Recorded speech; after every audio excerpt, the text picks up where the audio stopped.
Two House Oversight Committee leaders are pressing key Trump cabinet officials for a detailed accounting of the thousands of children separated from their parents since the administration began its zero-tolerance policy to prosecute every illegal border crossing.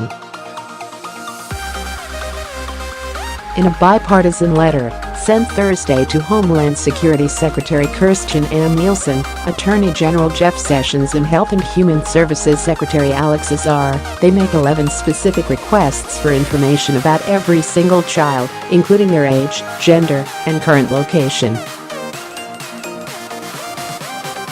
Since this humanitarian crisis began in April, such details have not been available.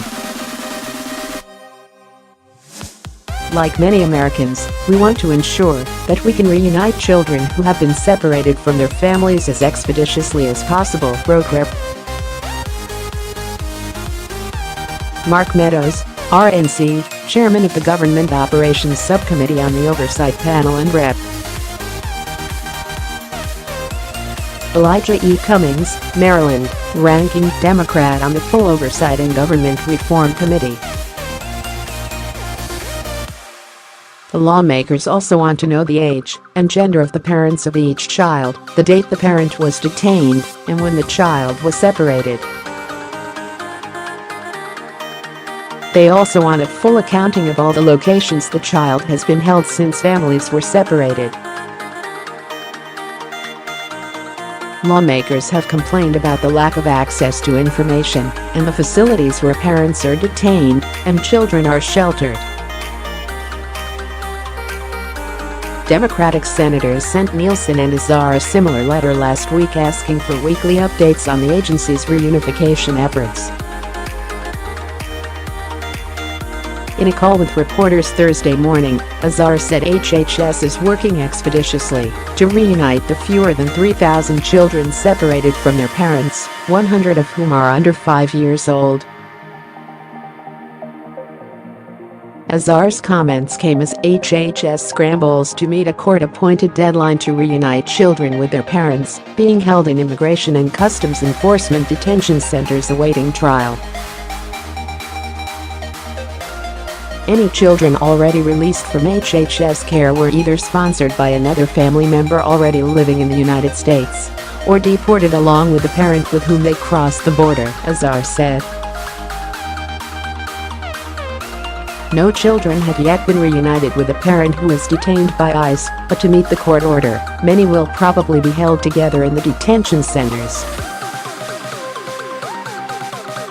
To streamline that process, Azar said parents are being moved to facilities extremely close to the shelters where their children are living.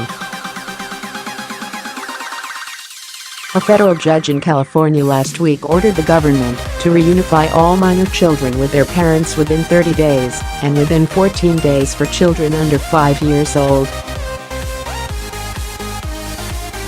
Azar said that the agency is working to meet that deadline, but that doing so prevents them from its rigorous standard or even truncated vetting process.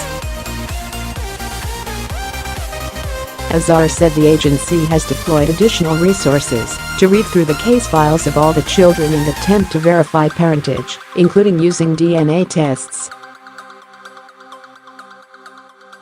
The Office of Refugee Resettlement, housed within HHS, has been responsible for the care of all the children separated from their parents at the border since the inception of the Trump administration's zero-tolerance policy.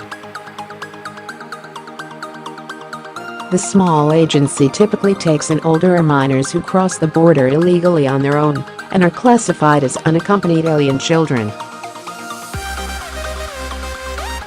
But for several months, thousands of children in their charge were unwillingly taken from their parents, which medical experts have warned can create long-lasting trauma. Azar said HHS's mission is to protect the welfare of the children with whom we've been entrusted. We want this to be as compassionate a process as humanly can be, he said. As broken as our immigration system is, we still want to treat people as well as humanly possible going through this difficult process.